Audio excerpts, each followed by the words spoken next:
بسم اللہ الرحمن الرحیم۔ شروع اللہ کے نام سے جو بڑا مہربان اور نہایت رحم والا ہے۔ السلام علیکم ناظرین۔ 1000 دینار کی لکڑی۔ حضور اکرم صلی اللہ علیہ وسلم نے صحابہ کرام رضی اللہ تعالی عنہ کے سامنے بنی اسرائیل کے ایک شخص کے اس واقعے کو بڑے اہتمام سے بیان فرمایا ہے۔ بنی اسرائیل کا ایک شخص 1000 دینار کا ضرورت مند تھا۔ وہ سمندر پار کر کے دوسرے علاقے میں گیا، کسی صاحب حیثیت امیر آدمی کے پاس پہنچا، اس سے جا کر 1000 دینار قرض مانگا۔ امیر آدمی نے کہا کہ میں آپ کو پیسے دے سکتا ہوں، لیکن گواہ کون ہے؟ اب گواہ لائیں۔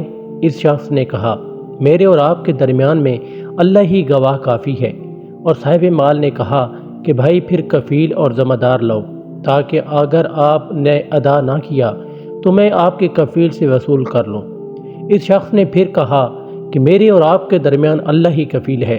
صاحب مال نے کہا، یہ بات تو سچ ہے، آپ صحیح کہہ رہے ہیں، لہٰذا ایک مدت متعین کر کے 1000 دینار اس کے حوالے کر دیے کہ جب مدت پوری ہو جائے گی تو آپ ہمارا قرض ادا کر دیں گے۔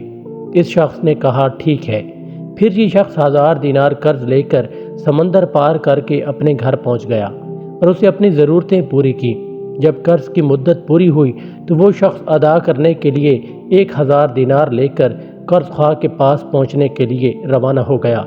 سمندر کے پاس پہنچ کر کشتیاں تلاش کرنے لگا۔ جب اسے کوئی بھی کشتی نہ ملی تو اسے خدشہ محسوس ہونے لگا کہ خدا نخواستہ قرض ادا کرنے سے پہلے مدت پوری نہ ہو جائے۔ سمندر کے کنارے پر مارا پھرنے لگا۔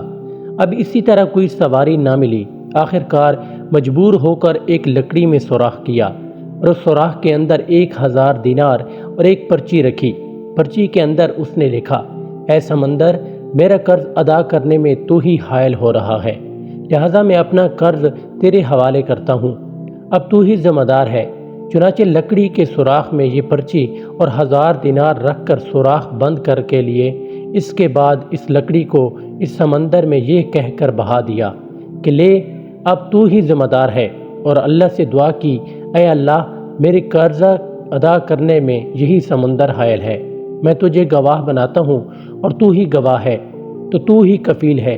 جب قرض کی مدت پوری ہونے لگی تو وہ شخص قرضدار کے پاس پہنچنے کے لیے سمندر کے کنارے پر پہنچا تو اس سے بھی کوئی سواری نہ ملی۔ اتفاق سے اس کے سامنے سمندر میں ایک لکڑی بہتی ہوئی آئی۔ جب وہ لکڑی سمندر کے بالکل کنارے پر آ گئی تو اس نے اس ارادے سے اس لکڑی کو اٹھایا، ایک گھر میں عورتیں کھانا پکانے میں ایندھن کا کام کر لیں گی۔ گھر جا کر اس شخص نے جب لکڑی کو توڑا تو اس میں سے 1000 دینار اور وہ پرچی ملی۔ اب اس خاک کے اوپر جو کچھ عبرت ہونی تھی ہوئی۔ قرضدار نے بعد میں پھر اپنے طور پر 1000 دینار کا مزید انتظام کر کے پاس آ کر پیش کیا اور کہا، لو اپنا قرض۔ تو اس شخص نے کہا کہ آپ کا قرض مجھے وصول ہو چکا ہے اور آپ کی پرچی بھی مل گئی۔ تو دونوں شخصوں کو اپنے طور پر جو ایمانی پختگی ہونی چاہیے تھی وہ ہی جو اللہ کے لیے ہوتا ہے، اللہ تعالیٰ سمندر اور درختوں کو بھی اس کے تابع کر دیتا ہے، اور اللہ بھی ایسے لوگوں سے حقیقی معنی میں محبت رکھتا ہے۔ حاضرین کرام، یہ تھی ہماری آج کی ویڈیو۔ اگر آج کی ہماری یہ ویڈیو آپ کو اچھی لگی ہو تو ویڈیو کو لائک کریں اور چینل کو سبسکرائب کریں۔